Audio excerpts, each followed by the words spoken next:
They're called the Burger King, right? Yeah, we'll see about that.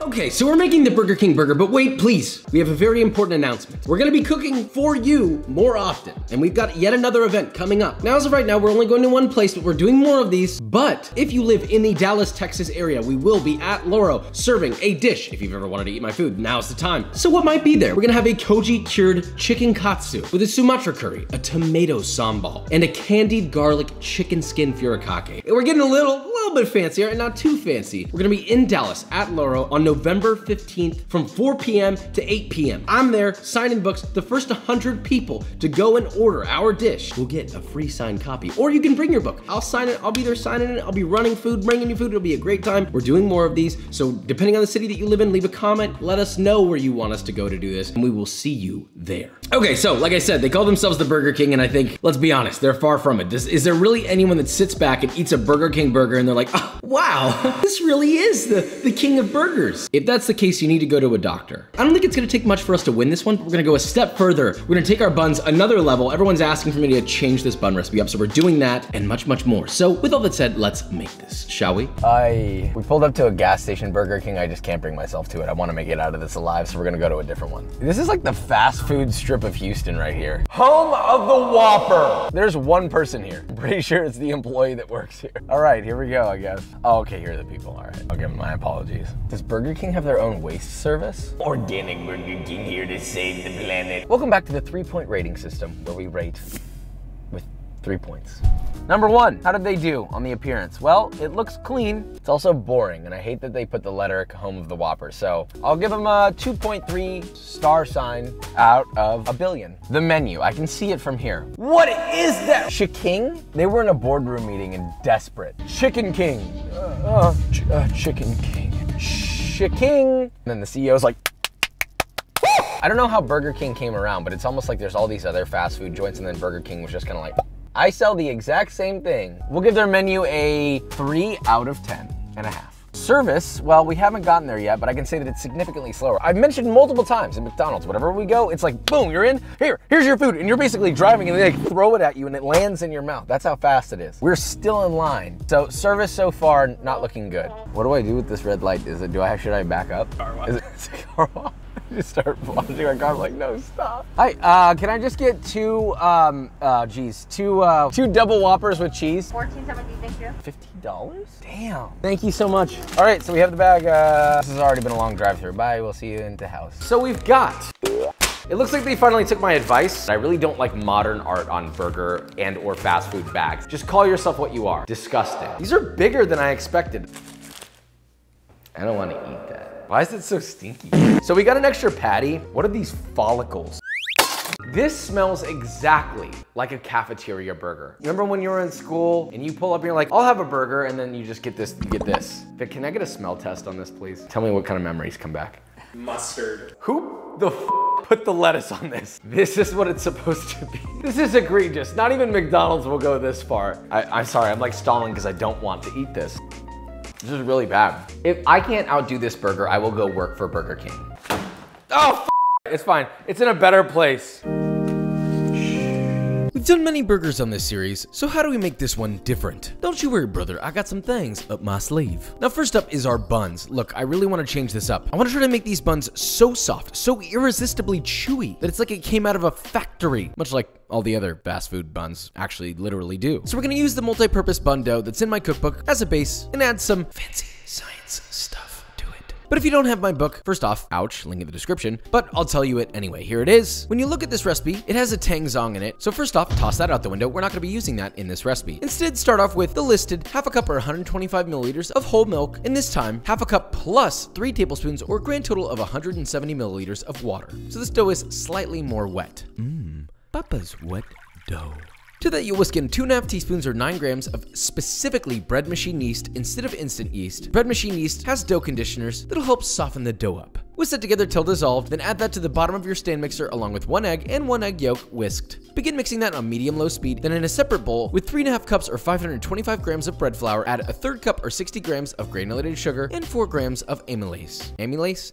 Amylase? Hold up, Josh, what in tarnation is that? Amylase enzyme is, well, an enzyme that's used as yet another dough conditioner. God, that term sounds so weird. The point is that it's going to help get you that commercial bread softness, the texture that you want, and it'll last a little longer by helping convert starches to sugars, etc. Fun fact, it's the same stuff that your mouth naturally produces. Gross. Anyway, whisk that together and add that to your stand mixer while it's running about a 1/4 cup at a time until all of your flour is added. Then after mixing for about 1 to 2 minutes and you have sort of a smooth dough starting to form, add 3.5 tablespoons or 50 grams of unsalted softened butter. Let that incorporate into the dough and allow that to mix and knead on low until completely smooth and pulling from the sides of the bowl, about 10 minutes. Then pull it out, give it a few slap and folds on a work surface, roll it into a ball, and place in a greased bowl. So here's what we changed. We added more hydration, we added dough conditioners, we added sugar, and we added more butter. Wow, it's like we're in a commercial factory or something now. It's like I'm just over in the corner clanging and banging on some big old Hobart mixers. Anyway, cover that with plastic wrap, give it a name worthy of holding the BK Whopper title, and let that rise for 45 minutes at room temperature. Then pop it into the fridge for another 1.5 hours to slow proof. Obviously, during that time, you should prep all of your other ingredients, but thanks to movie magic, it's done rising. Break that down into 90-gram pieces, which will get you about 8 to 10 pieces of dough. Get yourself a baking sheet, spray with cooking spray, lay down a sheet of parchment, and then lay out 3.5-inch English muffin ring molds. Now, I actually didn't have any, so I made my own with foil. It's a wee bit janky, but you know what? I think they look pretty good. You can call me Engineer Josh, all right? I engineer things. Spray those guys with cooking spray, roll your pieces of dough into taut balls, and then place them right in the center of your ring molds. Spray their tops with oil, then using a flat-bottomed cup, press them down lightly to form fat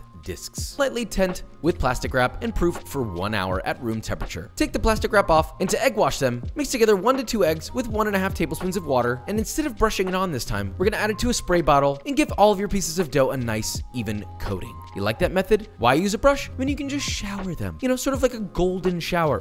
Wait a minute, that's going a direction I don't want it to. Just spray them. Once sprayed, sprinkle with sesame seeds and pop into an oven set to 375 Fahrenheit for 14 minutes or until a beautifully golden brown, evenly colored bun emerges. Let those cool slightly and carefully remove the ring molds. Yes, it's hot. Give them a light brushing with melted butter. Probably would have been smart to take my own advice and give them a nice golden spritz with melted butter, but hey, you live and you learn. Optionally, add some flaky salt and your buns are done. Let those cool completely and simply marvel at buns that are as soft as mass manufactured buns, but you know, with actual flavor. I mean, look at the way that this squishes. I have to look away as to avoid having a good old-fashioned buzz. All right, during all that waiting time while you're making these buns, you should make the other elements of the burger. So let's start with dill pickles. You best believe we're making our own, which is very easy, so wipe your little tears. Papa's here. Did you drink water today? Start off with a big old seedless cucumber, cut off the ends, and slice into 1/4-inch thick rounds. Pop that bad boy into a large 1.5 quart jar or larger, then in a medium sauce pot, add 2 cups or 416 grams of water, 1.5 cups or 306 grams of white distilled vinegar, 2 tablespoons or 19 grams of kosher salt, a bay leaf crushed, then in a nice net of cheesecloth, add 1 tablespoon or 9 grams of peppercorns, 1 tablespoon or 10 grams of mustard seeds, 2 tablespoons or 8 grams of coriander seeds, and 1 tablespoon or 8 grams of dill seed. Gather up the sides, twist it to make a little sack, tie off the top with kitchen twine, and you have your sachet, or a spice sack, if you want to call it that. Pop that into your pickle liquid along with a small spoonful of turmeric spice, bring them to a boil and immediately cut off the heat. Pour that hot liquid over your cukes, add in 1 bunch of dill and 3 or 4 cloves of garlic lightly crushed, and let that sit until it comes to room temperature. Then once it's cooled, you have pickles. Wow. Next up, mayo. You know, Burger King seems to really have a thing for mayo, so we're gonna make our own instead of using something that's been in a packet since 1946. In a medium-sized bowl, add 1 egg yolk, 1 tablespoon or 18 grams of Dijon mustard, 1 teaspoon or 5 grams of sugar, 1 clove of garlic grated, salt to taste, and the juice from 1 whole lemon. Whisk all that together, and then while constantly whisking, you're gonna slowly add in 1 cup or 191 grams of vegetable oil using my squirt bottle drizzle technique to add it in an even stream. But first you'll start drop by drop, and then once it begins to emulsify, increase that speed to a nice drizzle while constantly whisking until all of your oil is added. If it's still not thick enough, keep adding oil until it reaches this consistency right here. Once done, place your mayo in the fridge until needed. One of the weirder elements of this burger is that ketchup is a key ingredient, which I've not really been that much of a fan of doing that, but you know what? We gotta stay true to the BK version. To treat my echoing cries in the night caused by this combo, here's the spicy ketchup. In a small bowl, add 3/4 of a cup or 250 15 grams of ketchup, half a teaspoon or 2 grams of cayenne powder, 1 tablespoon or 8 grams of Aleppo powder, 1 teaspoon or 4 grams of garlic powder, and 1 teaspoon or 5 grams of Worcestershire sauce. I think I pretty much nailed that pronunciation there. Whisk all that together till thoroughly combined, and that is your spicy ketchup. Of course, next we have our vegetables: tomato, lettuce, and onion. The iceberg lettuce is self-explanatory, but I recommend that you slice it as thinly as possible so you get some nice thin stacks rather than chunky, poopy lettuce like Burger King. For the onion, the same goes, except you're gonna slice it against the grain of the onion as thinly as you can to get beautiful, sharp, moon-shaped julienne. To calm the aggressiveness of the onion and allow its sweetness to shine, pop that into a bowl with a wire rack on top and run water on it for about 1 to 2 minutes and then dry it off. Trust me, this seems like a small step, but it makes a massive difference in how much nicer the onions are, both texturally and flavor-wise. Take notes, BK. As for the tomato, you know how I feel. Slice it thin, but not too thin. About 1/3 of an inch will do nicely. And what do we always do? Season your tomato with kosher salt on both sides. This is crucial. If you don't season your tomatoes, I will not come over and watch Batman with you. Is that what you want? Now let those sit for a few minutes so the salt can penetrate the tomato.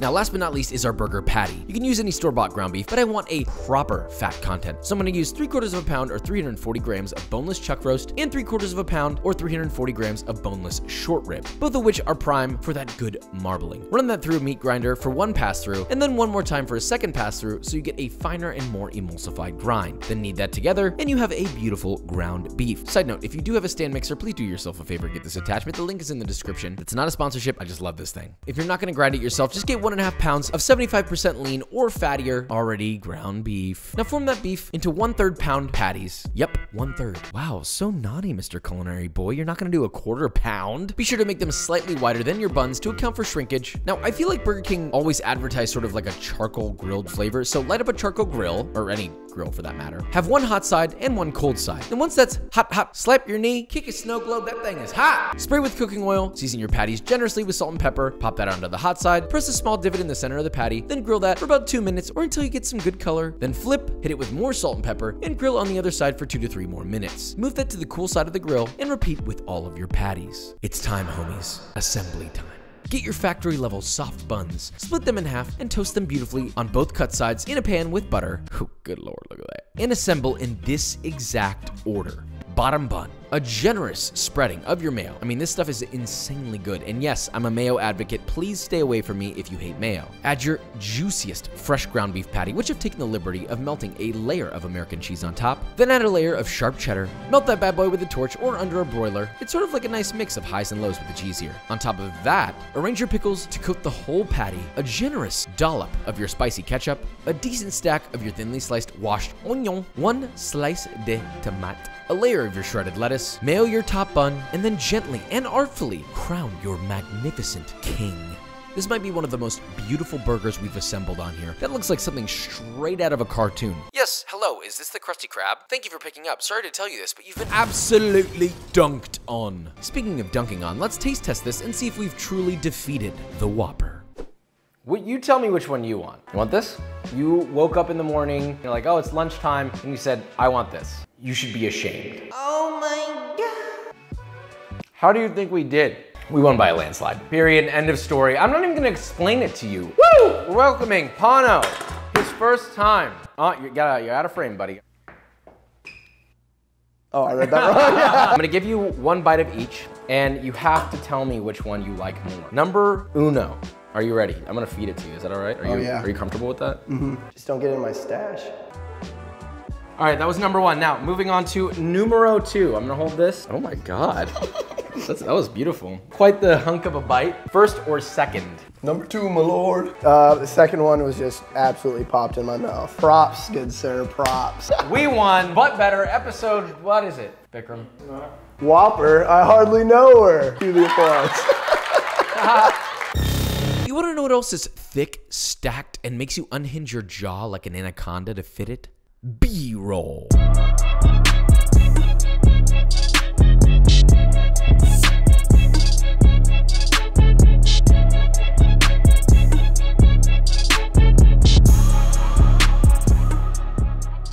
Alright guys, and that is it. So we made our Burger King Whopper. The home of the Whopper, right? I think the new home of the Whopper, we're in it. We are in the new home of the Whopper. The only thing that I have to say about this burger, and not mine, but the Burger King version, is it's cringe. It is cringe that it's called Burger King. I cannot get over that. It's something I think about every day. Maybe not every day, but often enough that we've made this video. So if you learned something, what is my goddamn outro? Am I okay? If you enjoyed this video, oh yeah. If you enjoyed this video or you learned something, leave a like, subscribe, and I will see you next time. And if anyone wants to rewrite me a new outro, leave it in the comments. And don't make it about being mommy, okay?